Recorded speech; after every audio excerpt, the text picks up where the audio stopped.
Hello, Topaz Blessings here. I want to read today's word.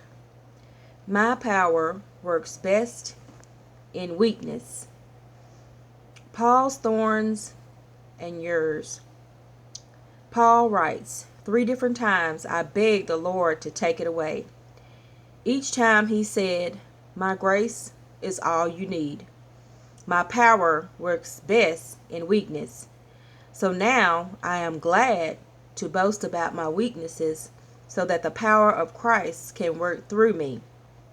That's why I take pleasure in my weaknesses and in the insults, hardships, persecutions, and troubles that I suffer for Christ. For when I am weak, then I am strong. Paul didn't get the answer he was looking for until he quit praying and started listening. Sometimes we're so busy telling God what he ought to do for us that we can't hear God telling us what he wants to do in us. If you have a stubborn problem in your life, maybe it's time to quit talking and start listening.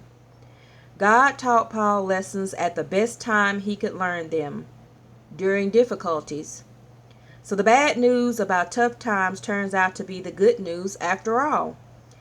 That you learn more about God in the valley than you do on the mountaintop.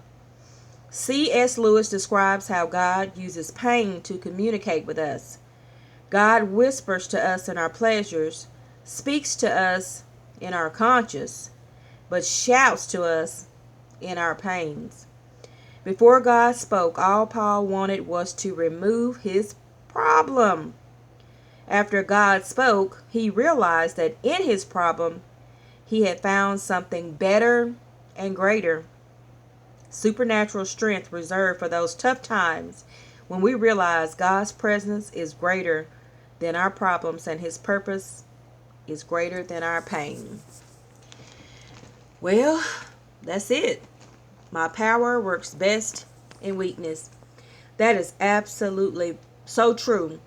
And I don't want to elaborate too much on that because that was today's word, and that was so simple and easy. That's easily relatable to my power works best in weakness. So God's power works best in our weakness. So let's just learn to listen. All right, Topaz Blessings signing off for today. Hope you got a blessing from the word today. Be blessed. Like I always say, don't waste a second, a minute, or an hour of your day without telling God that you love him. Be blessed. Blessings coming this week. Get ready.